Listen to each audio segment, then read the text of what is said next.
Bonjour, bienvenue sur les ateliers de Nelly. Je suis vraiment ravie de vous retrouver cette semaine après une petite pause de quelques jours de vacances de rêve. Il est déjà temps de vous faire la traditionnelle vidéo d'Halloween. J'adore les fêtes à l'occasion desquelles on offre et on déguste des sucreries. Le projet que je vous propose sera donc de fabriquer des boîtes de sucreries diaboliquement gourmandes pour les petits et pour les grands de notre entourage. Mais vous allez voir, la confection de ces boîtes est un joli prétexte pour se pencher sur une technique que j'adore et que je n'utilise pas assez souvent à mon goût. L'embossage sur pochoir, tout un programme. Mais avant ça, laissez-moi me présenter, je suis Nelly Boudet, je suis démonstratrice pour la marque Stampin' Up et toutes les semaines je vous offre des tutoriels, conseils et astuces pour que vous développiez votre créativité tout en vous amusant. Et voilà à quoi elles ressemblent ces petites boîtes.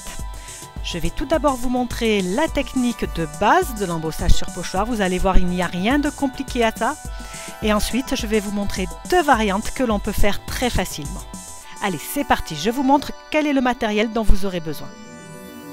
Pour commencer, j'ai choisi le set de tampons Couronne Champêtre. C'est un set de tampons qui est dans le catalogue Stampin' Up annuel 2023-2024 et qui est très polyvalent puisqu'il parle à la fois de l'automne mais aussi d'Halloween, mais on peut également l'utiliser pour les fêtes de fin d'année.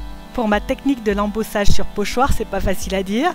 J'ai choisi le pochoir décoratif Beauté Abondante qui est dans le mini catalogue de septembre à décembre 2023, qui est vraiment de toute beauté, avec plusieurs pochoirs qui permettent de faire des tournesols. Je vous les montrerai dans une prochaine vidéo. Mais dans le lot, c'est ce pochoir-là que je vous montre maintenant qui m'intéressait le plus, puisque non seulement on peut penser qu'il s'agit d'un tissu de type tweed, mais il donne aussi l'impression qu'on a affaire à une nuée de chauves-souris. Et c'est ça qui m'a plu pour vous présenter la vidéo d'aujourd'hui. Pour faire des boîtes à bonbons, il nous faut des boîtes. Aujourd'hui, j'ai joué ma paresseuse, je rentre de vacances, donc j'ai utilisé des boîtes toutes faites qui sont vendues telles quelles par Stampin' Up. Elles sont vendues avec un petit autocollant qui peut faire comme si c'était un cachet. Et vous allez voir, elles sont super faciles à monter.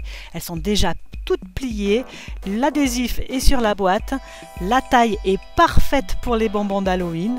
Franchement, là, je me suis facilité la tâche. Et je ne vous ai pas dit, en plus, elles sont propres au contact alimentaire.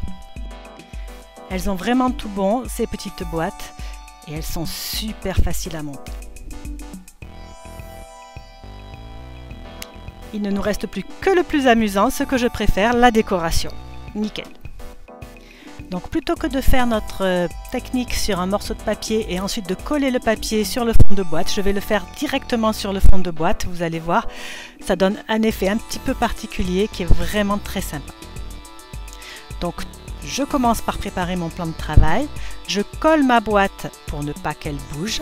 Je l'ai laissée bien à plat, bien sûr. Ça va être plus facile à travailler que si on l'avait montée avant d'appliquer le pochoir. Dans un second temps, je place le pochoir et avec du masking tape, je vais masquer les parties sur lesquelles je ne veux pas qu'apparaissent mes décorations. J'ai décidé que la décoration allait apparaître sur le devant de la boîte et sur les quatre côtés. Mais l'arrière de la boîte, je ne vais pas le travailler. La façon la plus classique d'utiliser un pochoir, c'est de mettre de l'encre sur une brosse ou sur une éponge et d'appliquer de l'encre par-dessus le pochoir. Je vous ai également montré qu'on pouvait faire avec de la pâte de structure. J'ai plusieurs vidéos à ce sujet que vous pourrez consulter si vous en avez envie. Mais cette fois, nous allons faire de l'embossage à travers ce pochoir. Donc nous allons utiliser une encre Versamark qui est une encre collante. Et comme je vous l'ai montré dans la vidéo, nous allons carrément appliquer l'encreur par-dessus le pochoir. Voilà ce que l'on obtient.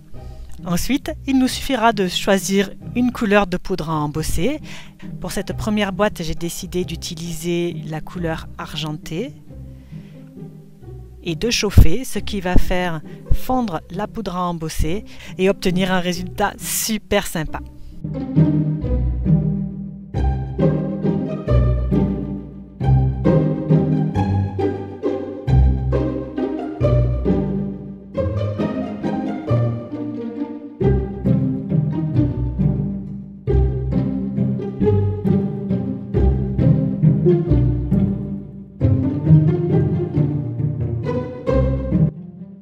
Et voilà le travail. Vous avez vu, c'est tout simple. Je vais à présent monter ma boîte de la même façon que je vous ai montré tout à l'heure et je vais passer à la réalisation d'une étiquette pour mettre sur le dessus de la boîte.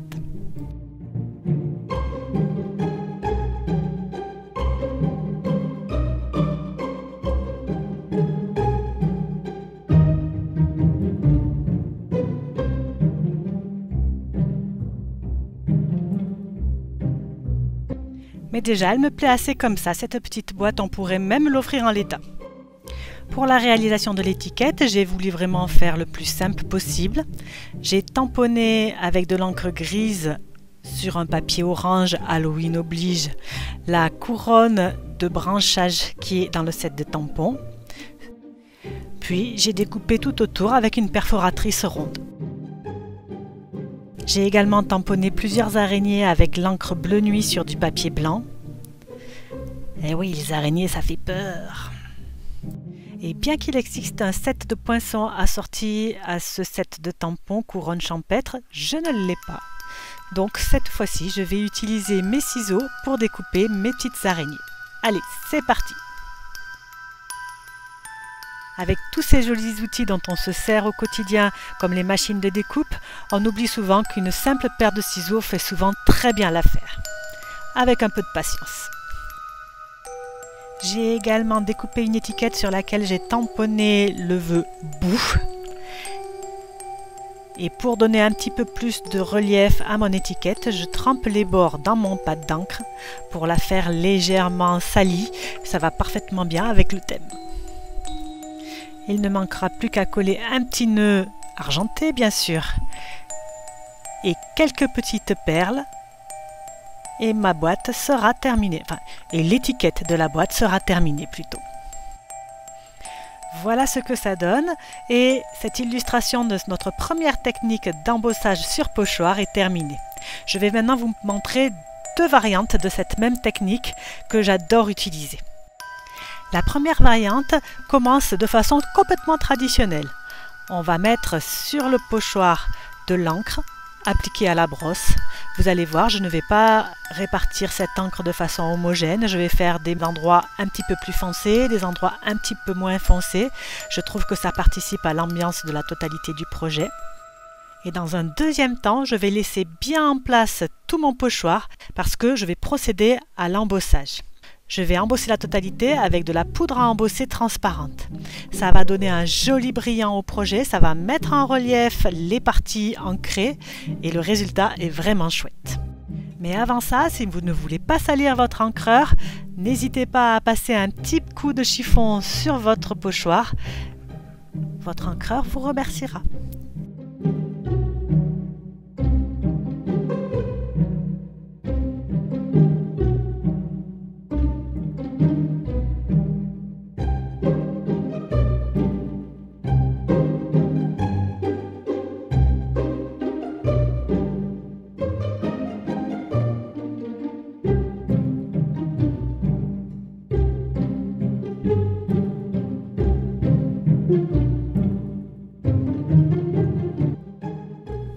Et voilà le résultat. Alors, qu'est-ce que vous en pensez? N'hésitez pas à me dire également ce que vous pensez de la fête d'Halloween et si vous la fêtez vous en famille ou entre amis. Je procède ensuite à la décoration. D'abord l'embossage de ma couronne de branchage sur mon étiquette, mais cette fois en gris. Puis une étiquette, un nœud, une petite ficelle tout autour de ma boîte. Et voilà ma seconde boîte qui est terminée. Et on peut passer à notre troisième projet avec la seconde variante. Pour cette seconde variante, on va commencer par l'embossage, ici en noir.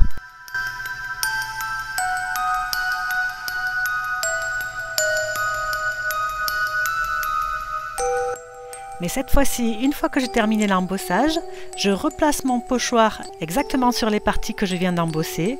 Et là, je vais rajouter de la couleur.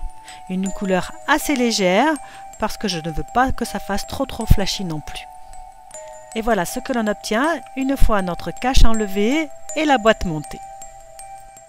Comme avec les deux autres boîtes, je vais terminer avec une ficelle entourée autour de la boîte et nouée. Avec une étiquette ronde que là j'ai tamponnée moi-même.